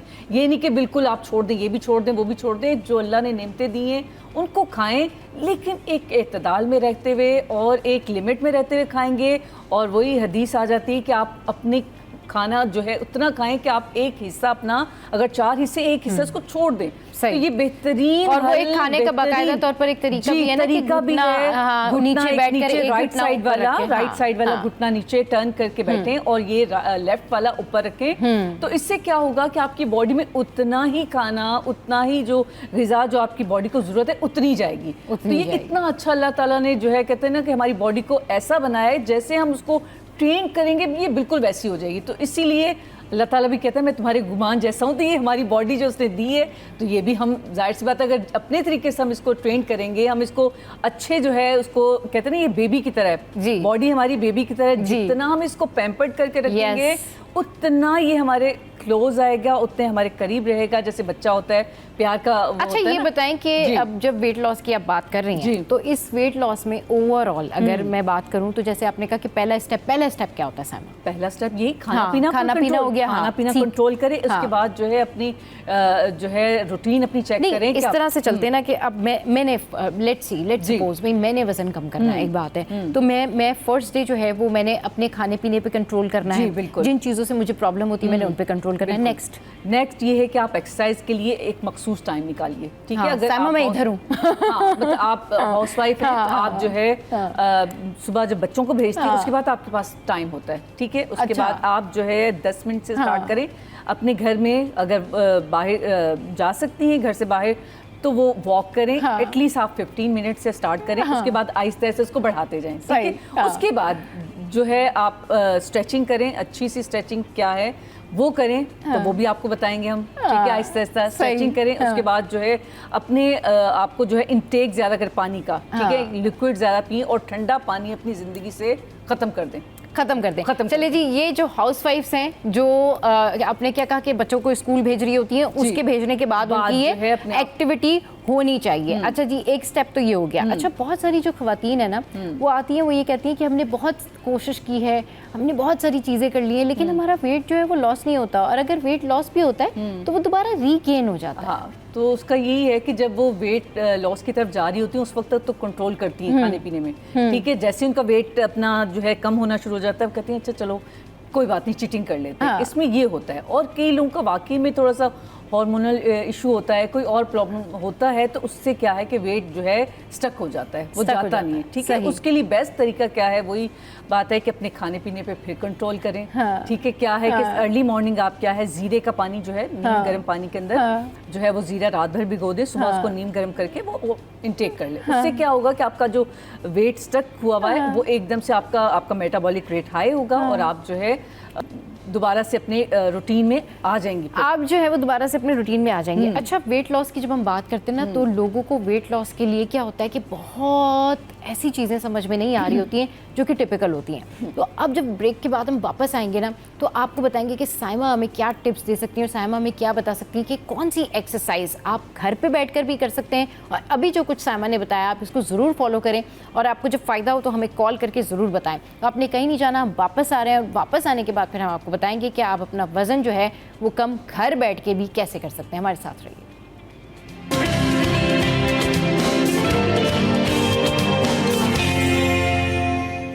Welcome back. तो भाई हम बात कर रहे हैं वेट लॉस की। अच्छा, जब वेट लॉस की बात होती है ना, तो जिस तरह से अभी अपने इंट्रो में मैंने बताया कि ये 3 कैटेगरीज स्पेशल होती हैं जिसमें लोगों को वेट लॉस करना होता है। या तो हाउसवाइफ होती हैं, उनको बहुत फिक्र होती है, या प्रोफेशनली कोई कुछ करना चाहता है, या फिर ऐसी लड़कियाँ, ऐसी ख़वातीन जो एक्स्ट्रा ऑर्डिनरी फिट रहना चाहती हैं।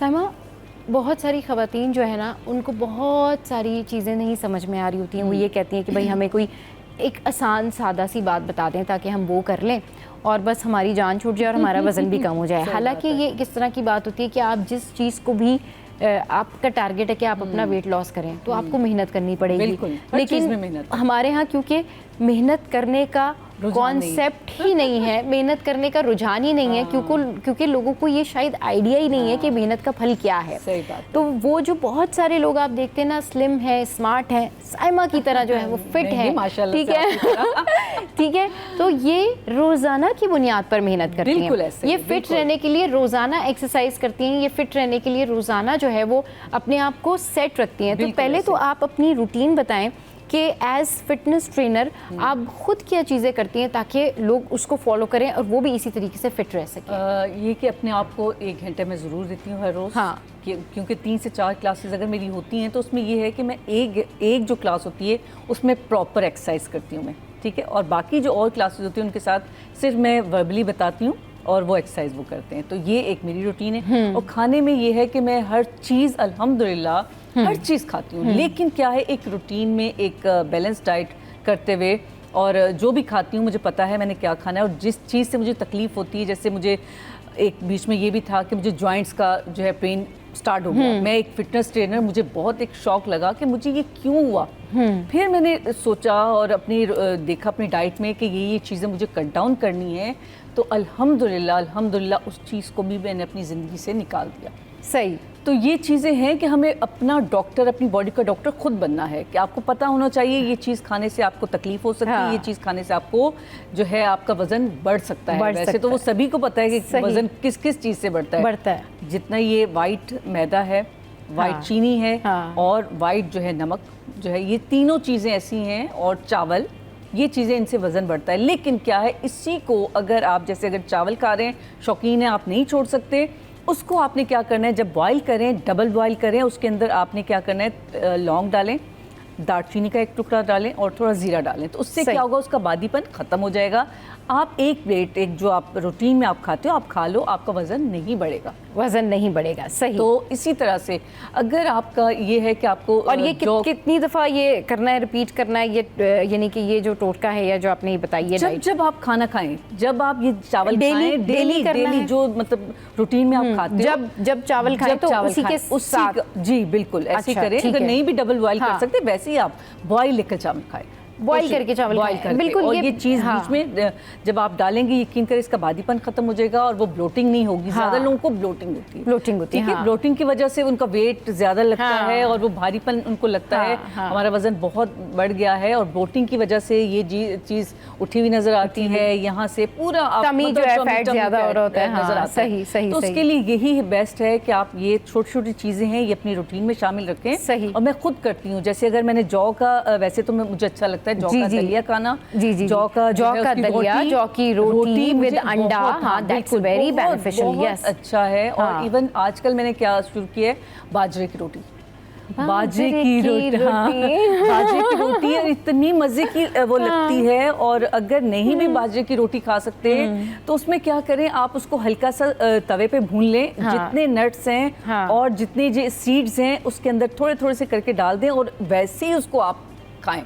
हल्का सा उसमें गुड़ डाल दें, वो डाल दें, चीनी नहीं डालेंगे उसमें। उसमें आप जो है वो डाल दें गुड़, या फिर वो मिश्री जो वाइट वाली होती है, वो नुकसान नहीं देती है, वो वेट गेन नहीं देती, वो तो आप वैसे भी तोड़ के खा सकते हैं, वो आप वेट गेन नहीं होगा, ये मेरी गारंटी है।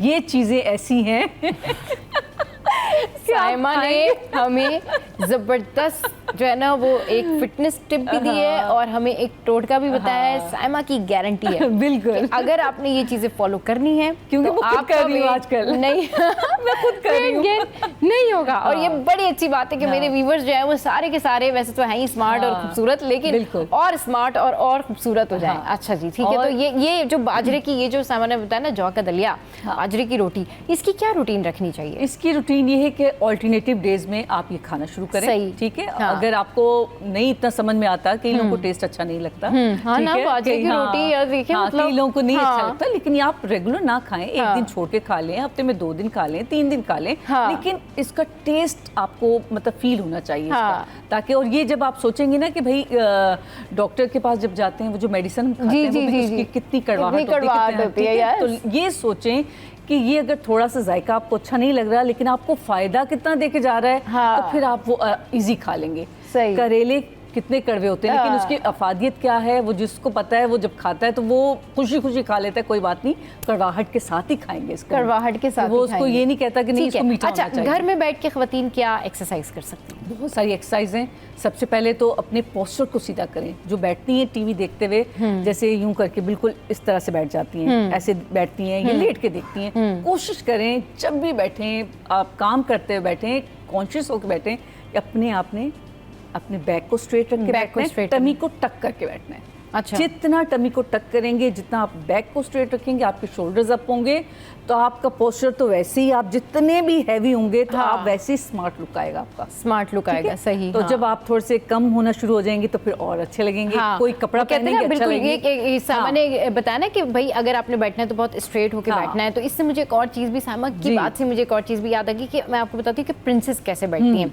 जो रॉयल फैमिलीज की जो प्रिंसेस होती है ना, वो कभी भी ऐसे एक टांग पे टांग रख के नहीं जी, बिल्कुल ऐसे ही। वो उनका जो स्टाइल होता है बैठने का वो हमेशा इस तरह से होता है कि वो दोनों टांगे जो है ना उन्होंने ऐसे रखी होती है और वो इस तरह से बैठी होती है। और अगर आप जो है वो ये स्टाइल कैरी करना चाहते हैं तो दैट्स रियली गुड, क्योंकि ये स्टाइल जो है वो प्रिंसेस स्टाइल कहलाता है और ये रॉयल स्टाइल कहलाता है। और ये सिर्फ यही नहीं बल्कि अगर आप यानी कि ये बात जो है लोगों ने मंसूब की हुई है लेडी डियाना से और केट मिडलटन से, ठीक है, लेकिन एक्चुअल में जो अगर आप मिडिल ईस्ट गए हो या आपने जो है वो सऊदिया या यूएई वगैरह अगर आपने आप गए हो, आपकी जान पहचान हो वहाँ पे अरब्स के लोगों से, तो उनकी खवातीन भी जब बैठती हैं तो इसी तरीके से बैठती हैं और ये एक रॉयल स्टाइल जो है वो कहलाता है बैठने का। अच्छा लुक आता है, लेग्स जो है आप मतलब इस तरह एक तो ये कंफर्टेबल है और फिर दूसरी बात ये है कि ये कहना चाहिए ना कि बहुत एक उसमें आ जाता है कि बड़े तमीज से लोग बैठे हुए हैं। So that's the point. अच्छा जी सामा, ये तो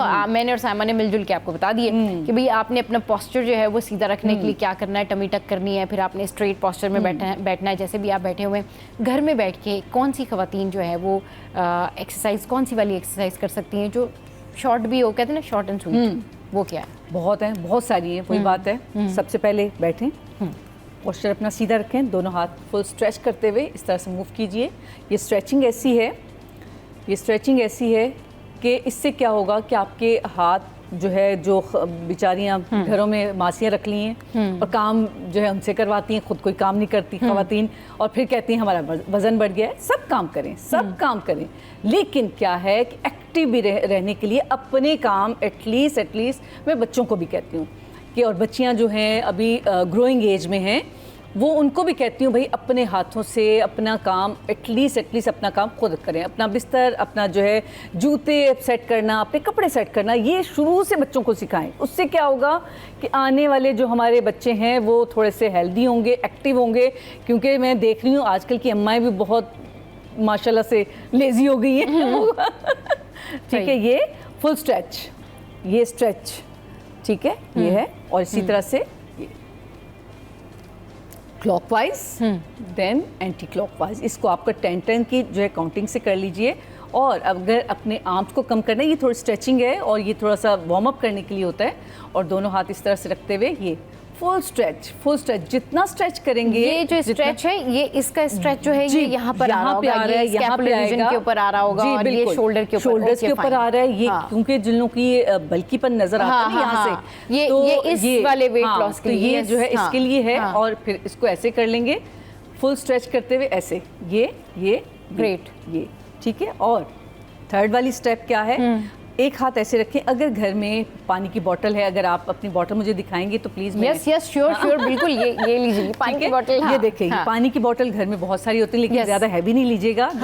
500 ml की है, इतनी तो चलेगी। सही है। एक हाथ ऐसे रखेंगे, दूसरा हाथ फुल स्ट्रेच। ये देखिए 1 2 3 4 एंड 5, फिर होल्ड करना है। इसको आपने क्या करना है, फुल स्ट्रेच करते हुए इसको होल्ड करके रखना है। जितना आप इसको स्ट्रेचिंग करेंगे उतना आपको खुद फील होगा कि यहाँ ये खिंचाव पूरा आ रहा है, ठीक है। और जब आप यही एक्सरसाइज आप खड़े होकर करेंगे, आपके साइड ये वाली जो ये हाथ में जैसे आपने बोतल लिया हुआ है, व्हाटएवर जो भी आप कोई चीज कैरी करें, दोनों हाथों की तरफ करना है, दोनों साइड से, दोनों साइड से। चलिए ये सेकंड वाली साइड जो है वो भी सेकंड वाली साइड से मैं कर रही हूँ, और ताकि दोनों साइड से वजन कम करने के लिए, वजन कम करने के लिए, और ये खास तौर से आपके आर्म्स को कम करने के लिए है। सैगीपन का फैट जो है ना उसके लिए फैट भी और सैगीपन हो जाता है वक्त के साथ साथ, थोड़ा सा वो बुरा लगता है। और जो पहने हुए होते हैं, थैंक यू जी, तो चले मैं पानी पी भी लेती हूँ। थैंक यू वेरी मच, याद आ गया। तो ये एक्सरसाइज ये करें, और इसके साथ यही वाली जो एक्सरसाइज मैंने करवाई, यही आप जब खड़े होकर करेंगे और फुल स्ट्रेच करते हुए थोड़ी सी लेग्स को खोल के और इस तरह से इतना रखते हुए, और जब फुल स्ट्रेच करते हुए आप ये करेंगे तो आपके साइड्स के जो है जितने आपके टायर्स छोटे छोटे हैं वो कम हो जाएंगे और इंचेस में आपकी बॉडी कम होगी। वेट थोड़ा सा आहिस्ता कम होगा, लेकिन क्या है कि आप जो है इंचेस में आपके कम होगी, लेकिन जब आप वॉक करेंगे और ये वाली एक्सरसाइज करेंगे तो ये दोनों बैलेंस हो जाएगा, वेट भी कम होगा और फिर आपकी बॉडी भी कम होगी, वेट भी कम होगा और जो है वो आपका ये जो फैट है ये भी बर्न होगा और ये बड़ी ज़बरदस्त एक्सरसाइज है। अच्छा साइमा, ये घर में बैठ के रोज़ाना सुबह उठकर करनी है या फिर ये रोज़ाना मतलब कैसे करनी है? खाली पेट करनी है। जब आप खाली पेट जी खाली पेट करनी है और अगर खाना खाया भी है तो 2 घंटे का मतलब गैप होना चाहिए।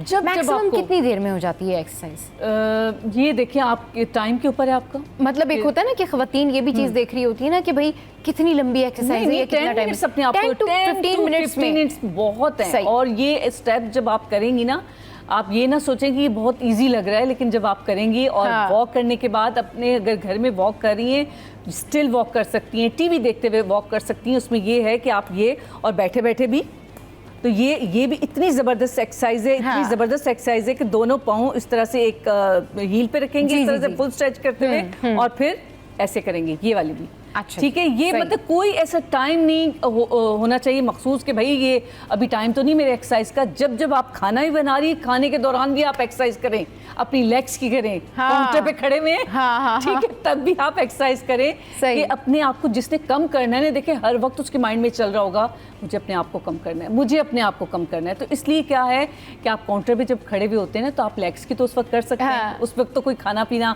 आपने ऐसा नहीं खाया वो दूसरों के लिए बना रहे हैं, तो आप लेग्स की एक्सरसाइज उस वक्त कर सकते हैं। हाँ बिल्कुल, ये बिल्कुल ठीक कह रही है कि इस टेंशन को छोड़ें कि मुझे वजन कम करना है, वजन कम करना शुरू करें और जब शुरू करेंगे तो एक्सरसाइज करें। और फिर जो साइमा ने आपको डाइट प्लान बताया है दैट्स परफेक्ट, तो आप इसको जरूर फॉलो करें और जरूर हमारी सोशल साइट पर बताएं कि साइमा का जो डाइट प्लान है, साइमा की जो एक्सरसाइज है, उससे आपको कितना फायदा हुआ। मैक्सिमम कितने दिन करें तो कुछ ना कुछ समझ आना शुरू हो जाता है? 1 वीक आप इसको आप जब करेंगी ना, 2 वीक्स में एटलीस्ट आप जो है, लेकिन रेगुलर करेंगी तो फिर आपको इसके रिजल्ट मिलना शुरू हो जाएंगे। चले जी, 2 वीक्स के अंदर अंदर जब आप ये एक्सरसाइज करेंगे तो डेफिनेटली इंशाल्लाह आपको इसके अच्छे रिजल्ट्स मिलेंगे। और साइमा हमारे शो पर जो है वो आती हैं और आपको फिटनेस की बहुत सारी चीज़ें बताती है, तो आपने ज़रूर नेक्स्ट टाइम जब भी ये आए तो इनको बताना है, हमें बताना है कॉल करके कि आपको ये जो एक्सरसाइज है ये कैसी लगी, आपको इससे फ़ायदा होना शुरू हुआ या नहीं हुआ। और वो एक्सरसाइज जिसमें थोड़ा बहुत आपको लगता है कि टाइम कंज्यूम हो रहा है या थोड़ा बहुत आपको ऐसे लगता है कि थोड़ा कहीं पेन हो रहा है, तो यकीन करें वो थोड़ा थोड़ा फ़ायदा दे रही होती है, क्योंकि वो डेफिनेटली जब आपका फैट बर्न होता है ना, तो आपको कहीं ना कहीं अगर आपने शोल्डर का फैट बर्न करना है तो आपको थोड़ा सा पेन जो है वो फील होगा, क्योंकि लोग फर्स्ट टाइम जब एक्सरसाइज करते हैं तो उनके मसल्स जो है वो स्ट्रेच होते हैं, थोड़ा सा पेन होता है, लेकिन उसके लिए ग्रेजुअली एंड स्लोली आपने ये तमाम तर चीज़ें करनी है ताकि आप फिट एंड फाइन हो जाएं। तो साइमा बहुत शुक्रिया, आप हमारे शो पे आई और आज क्योंकि वीकेंड है और वीकेंड वाइब्स भी यही है कि आपने फिट रहना है, तो आपने जो है कल संडे मॉर्निंग को ये ज़रूर करना है, ज़्यादा पानी पीना है और साइमा वाले जो नीम गर्म टिप्स हैं, नीम गर्म पानी पिए थ्रू आउट द डे, क्योंकि उससे आपको फ़ायदा होगा। हाँ, स्किन के लिए फिर आपको डर्मा के पास डेफिनेटली कांटेक्ट करना पड़ेगा, क्योंकि गर्म पानी जो होता है वो स्किन के लिए इतना ठीक नहीं होता है, लेकिन जब तक आपका ये वेट लॉस वाला प्रोसेस है तो उसको कंटिन्यू रखें। बहुत शुक्रिया साहिबा, आप हमारे शो पे आई। शो में यह वक्त एक ब्रेक का, ब्रेक के बाद जब वापस आएंगे तो फिर करेंगे और ढेर सारी बातें, आप हमारे साथ रहिए।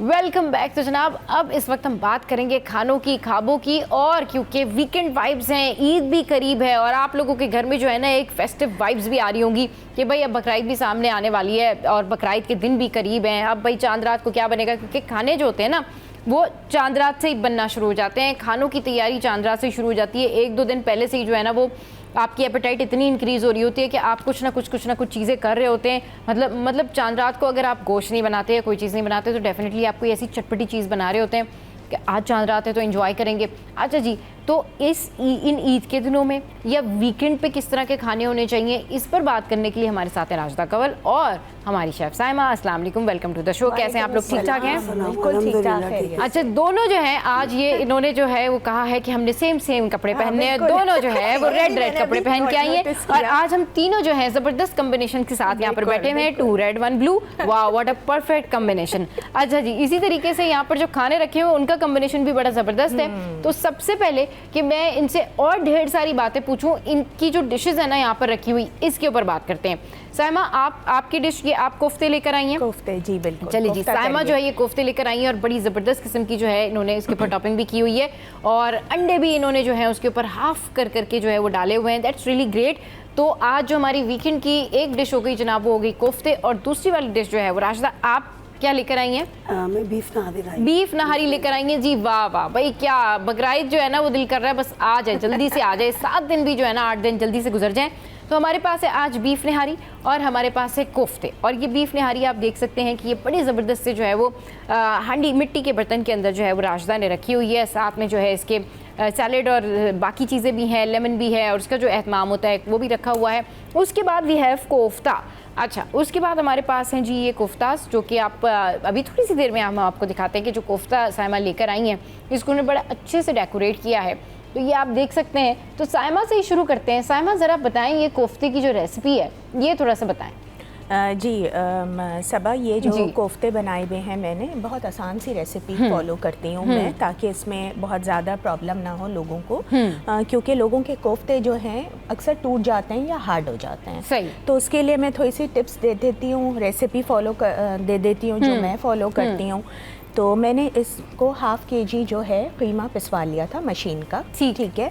और मैं घर में ज़्यादातर लीन बीफ यूज़ कर रही होती बगैर चर्बी के, लेकिन लोग फैट वाला कीमा यूज़ करते हैं, बट और पसंद भी करते हैं, लेकिन हम लोग थोड़ा अच्छा वो उसका हमारे घर में भी नहीं खाया जाता चर्बी वाला। लोगों का एक रीज़न ये होता है कि चर्बी वाले से थोड़ा सा वो जूसी लेस आ जाता है उसका, या वो थोड़ा सा शायद उसका मज़ा जो है वो ज़्यादा। मैं जैसे अपना बनाती हूँ कोफ्ते, वो भी उतने ही जूसी होते हैं। आई थिंक डिपेंड करता है कि आप क्या सोच रहे हैं और क्या फ्लेवर को आप अडॉप्ट करेंगे वाली चीज़ है। अच्छा, इसमें मैंने ये किया था कि हाफ केजी कीमा ले लिया था मशीन का, और थोड़ी सी एक छोटी सी प्याज, कच्ची प्याज, थोड़ा सा धनिया, थोड़ी सी हरी मिर्च लेके उसको मैंने चॉपर में चॉपराइज़ कर लिया पहले। और फिर मैंने कीमा डाला। जब वो चॉपराइज़ हो गया तो कीमा डाला। कीमा डालने के बाद मैंने 2 टेबलस्पून फ्राइड अनियंस ऐड की। ठीक है। और इसमें जो मेन इंग्रेडिएंट जाएगा, जो आपके कोफ्ते को थोड़ा सा फुलाएगा भी और सॉफ्ट भी रखेगा, वो है भुने हुए चने आते हैं, आपने देखा होगा काले चने जो आप ऐसे ही खाते हैं। जी जी बिल्कुल। उसके छिलके उतार के 1 चम्मच भर के उसको मैंने पीस लिया था, पाउडर फॉर्म कर लिया, उसको मैंने इसमें मिला दिया। सेम सब चीज़ चॉपर में जा रही है, ठीक है। लाल मिर्च, नमक, garam masala to taste, and 1 teaspoon of अदरक लहसुन वो डाल दिया। इनको एक बार मिक्स किया, राइट, निकाला, मीट बॉल्स बनाए, और फिर करी रेडी की। इसकी करी रेडी करने के लिए, करी का भी मैं आपको बता दूं, बिल्कुल जी। करी मैंने सिंपल जो है फ्राइड अनियंस और दही को, हाफ कप दही लिया था और फ्राइड अनियन को ग्राइंड करके एक तरफ रख लिया। फिर मैंने एक थोड़ा सा फैला हुआ बर्तन लिया, उस बर्तन में ऑयल डाला। ऑयल हस्बे ज़रूरत डालें, सबको अपना पता होता है कि क्या कितना यूज़ करना है। उसमें मैंने 1 चम्मच अदरक लहसुन डाला, उसको हल्का सा फ्राई किया, जलने नहीं दिया, हल्का सा फ्राई किया, क्योंकि वो फ़ौरन जलने की तरफ जाएगा। तो आप पानी रेडी रखें, साथ में थोड़ा सा पानी ऐड करें, बहुत थोड़ा सा पानी ऐड करें। फिर आपने अपने तमाम बेसिक स्पाइसेस डालने हैं जो घर में अवेलेबल है, लाल मिर्च, नमक, हल्दी, पिसा धनिया, पिसा ज़ीरा और गरम मसाला, राइट, ठीक है, ये डाल दिया। और इसको डाल के थोड़ा थोड़ा वक्फे के साथ मैं भूनती चली गई, पानी डाल के। अच्छा, थोड़ा थोड़ा जब हम पानी डालते हैं तो मसाला बहुत अच्छा भुनता है, कच्चा नहीं रहता, और उसका जो वॉल्यूम है मसाले का वो थोड़ी देर में आप देखेंगी कि बढ़ जाएगा। ठीक है। जब आप सारी चीज़ें डालेंगी ना, उस वक्त आपको वॉल्यूम नज़र नहीं आएगा उसका, लेकिन जब आप पानी डाल के भूनती रहेंगी 7 to 8 मिनट्स, आपने मसाला अब बिल्कुल आपका रेडी है। अब आपने उसमें आराम से कोफ्ते डाल दिए, और कोफ्ते डाल के थोड़ी देर डेगची को चम्मच नहीं मारना है, ठीक है। तो इधर कोफ्तों को रेस्ट करने दिया, उसी में आंच आपकी मीडियम है, और ताकि कोफ्ते थोड़ा अपना शेप पकड़ लें, ठीक है। लोग जो चमचे मारते हैं उसकी वजह से कोफ्ता टूट जाता है, राइट, नाजुक होता है वो। तो आपने उसको ना उठा के थोड़ी सी देगची को रोटेट करना है ऐसे ऐसे करके, ताकि हाँ, वो ऐसे move हो करके आपने जाए। हिलाना है, हाँ, हाँ जी, बिल्कुल, हाँ, लेकिन दोनों ढक्कन नहीं लगाना। सही। ठीक है, हाँ। जैसे ही थोड़ा सा मीट बॉल का कलर ऊपर से चेंज हो जाएगा, वाइट की तरफ ये आ जाएंगे, हाँ। तो इसी को अब आपने जो वो ग्रेवी बनाई हुई थी, हाँ। यानी दही और प्याज का पेस्ट, हाँ। वो आपने इसमें ऐड कर देना है। सही। और ऐड करने के बाद उतना पानी शामिल कर दें जितना कि आपको लगेगा कि हमें शोरबा चाहिए है, सही। डाल के अब आपने इसको पहले एक जोश दिया ताकि वो ज़रा सा अच्छा सा जो शोरबा है वो गर्म हो जाए। सही। उसके बाद आपने मीडियम आंच में इसको 30 to 35 मिनट्स कुक करना है सही। विदाउट ढके, ठीक कोई है। लिड नहीं लगानी, और आहिस्ता आहिस्ता थोड़ी थोड़ी देर में फिर आपने इसको घुमाते रहना है ताकि कोफ्ते चारों तरफ से पक जाए उस ग्रेवी में। मेन जो हमारा टारगेट होता है कोफ्ता बनाने में कि दही लोगों की कच्ची रह जाती है, सही। तो दही को कुक करना बहुत लाजमी है। हम मसाले पहले कुक कर चुके हैं ऑलरेडी, हाँ, बहुत already, अच्छे से, जी, जी, जी। तो मसाले का कच्चापन नहीं आएगा सालन में। सही। और 35 से 40 मिनट्स मैक्सिमम टाइम है। हाँ। और बस उसके बाद आप चूल्हा टर्न ऑफ करें और जो भी आपने गार्निश करनी है वो करें। मैंने इसमें आज बॉयल एग ऐड किए थे क्योंकि इसको थोड़ा सा फेस्टिव लुक देना, या अगर कोई दावत होती है तो लोग कोफ्ते अंडे बड़े शौक से खा रहे होते हैं। सही। बहुत सारे लोग इसमें एग्स की जगह रिप्लेस करते हैं आलूओं से भी, Right. कोफ्ता आलू, ठीक। और वो ना देगी कोफ्ते कहलाते हैं। फिर जैसे सही। हम कोरमा देगी कोरमा बनाते हैं, सही। वो फिर उस मसाले वो से उस तैयार मसाले किए से जाते होते हैं, हैं। जी। तो इस ओके। तरीके से इस तरीके से आपने ये जो है वो रेसिपी बनाई। चलिए जी, यहाँ पर वक्त एक ब्रेक का, ब्रेक के बाद जब वापस आएंगे तो फिर पूछेंगे बीफ निहारी की रेसिपी क्या है।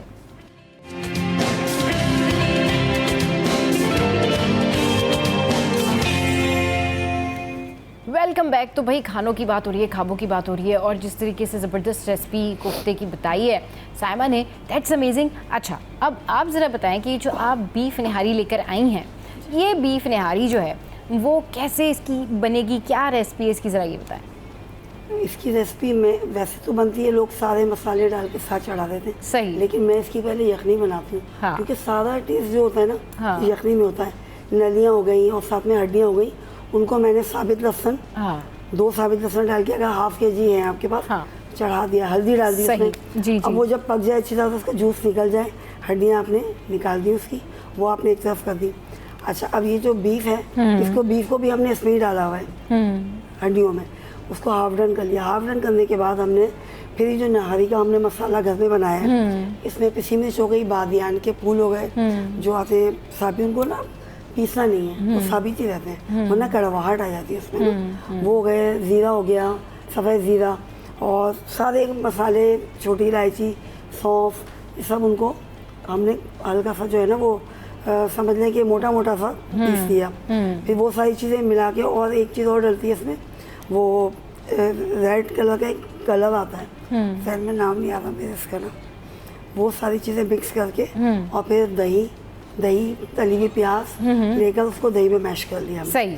और फिर ऑयल, या असल में घी में बनती है, सही। इसको घी से प्रॉब्लम है, हाँ। तो वो ऑयल में बना सकते हैं, बाद में देसी घी का तड़का लगा तड़का लगा तो सकते हैं, बेहतरीन हो सही जाता है, बिल्कुल, हाँ, आपने डन। भून लिया, मैं जल्दी बताऊं क्योंकि टाइम सारे महदूद होता है। जी, जी, जी, जी। भूनने के बाद जो है आपने पहले बोटियों को लाल कर लिया, हाँ। उसको घी में या तेल में भूनने के बाद फिर आपने सारे मसाले डाले, पानी का छींटा मार के हाँ। भून लिया आपने।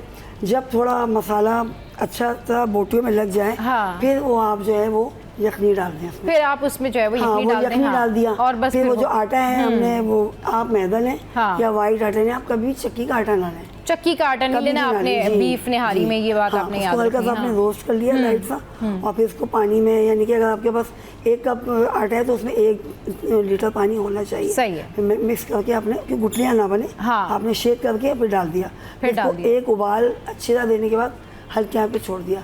ये 6 घंटे 5 घंटे आराम से पकती है। सही। और फिर वो इसके मसाले ये जो वो आपके सामने, वो फिर गरम वही मसाला आपने जबरदस्त, पीस हाँ। के, जीरा सही। इसमें ऊपर से भी बीफ डालता है। निहारी को 6 घंटे 7 घंटे तकरीबन 6-7 घंटे दरकार होते। और हाँ, एक चीज़ मेन ये, जी, जी, जी। कि छोटी छोटी बोटियाँ नहीं लेते। अब मैंने आप इसमें निहारी आप की देख- बोटियां थोड़ी सी बड़ी नहीं, बड़ी, थोड़ी सी बड़ी नहीं, हाँ। हाफ kg का पीस हो पूरा, अच्छा, हाफ कम केजी से कम अगर 1 kg का भी हो तो और अच्छा है, उसमें ना फिर रेशा बनता है, जब आप उसको तोड़ेंगे ना तो ऐसे अलग होगा। सही, वो फिर रेशा बन जाता है, थोड़ी बड़ी बोटी होती है निहारी की, तो वो ज्यादा बेहतर रहता है। सही सही सही, अलग ही बात होती है, अलग ही बात होती है, और जल्दी गलता भी है, जल्दी गलता भी है। चलिए जी, ये तो बड़ी ज़बरदस्त आज हमारे पास जी कोफ्ते और बीफ निहारी। अच्छा, जिस तरह से आज वीकेंड है, तो वीकेंड पर क्या डिशेस जो है वो ज़्यादा बनानी चाहिए? साइमा ज़रा क्विक आपने बताना है, क्योंकि टाइम जो है वो थोड़ा शॉर्ट है। जी, तो थोड़ा आपने बताना है कि वीकेंड पे जब ख़वातीन ये टाइम जब सिटी 10 भी देख रही होती हैं, उसके बाद फिर वो सोच रही होती हैं कि अब हमने किचन में जाके क्या पकाना है, तो ज़रा आप उनको फ़ौरन से टिप दे दीजिए कि भाई क्या पकाएं वो आज हफ्ते वाले दिन। बहुत क्विक चाह रही हैं तो हाँ। कीमा बना लें, कीमा फ़ौरन हो जाता है। कीमा अगर हो गोश्त जाता है, की सही बात हो रही है, ठीक ठीक। है। और अगर किसी सब्जी की बात हो रही है तो बड़ा आसान, आलू जो सब्जियों का बादशाह, आप आलू बना लें। भाई आलू फैट की वजह से बहुत सारे लोग नहीं बना पाते होंगे ना, तो ज़रा ये तुरई बना लें, भिंडी बना लें, ये चीज़ें ऐसी हैं जो ज़रा गर्मी की सब्जियों में शुमार होती है, ठीक है। और अगर बहुत आपको और भी से थोड़ा सा ज़रा बेहतर अपग्रेडेड वर्जन चाहिए तो तहारी बनाएं आलू की, वरना बिरयानी भी बड़ी झटपट बन जाती है, चिकन की बिरयानी अगर हो। सही। और वो बहुत आसानी से तैयार होती है, कोई झंझट वाली नहीं। नेक्स्ट टाइम हम कभी शो में क्विक रेसिपीज पे काम करेंगे। बिल्कुल, ये अच्छा बिल्कुल नेक्स्ट वाले शो में जो है वो हम आपको बताएंगे कि क्विक रेसिपी जो है वो कैसे बन सकती है।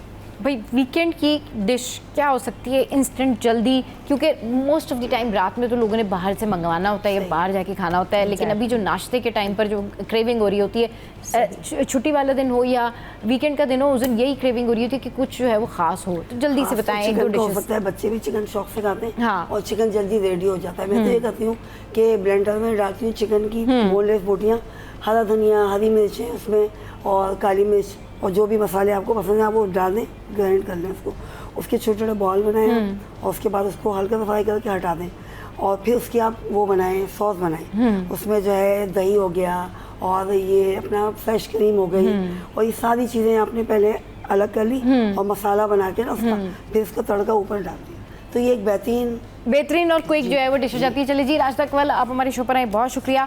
साइमा आप हमारे शो पर आए, बहुत शुक्रिया। और आपको हमने बताई कि वीकेंड के ऊपर आप 2 बेहतरीन डिशेस जो है वो कैसे बना सकते हैं, तो आपने बहुत ख्याल रखना है अपना। मंडे को आपसे मुलाकात होगी नए टॉपिक के साथ, टॉप स्टोरी के साथ। तब तक आपने शो का फीडबैक ज़रूर देना है और साथ साथ हंसते रहना है, मुस्कुराते रहना है, और एक काम करना बिल्कुल नहीं छोड़ना, कीप वॉचिंग सीरियल 10।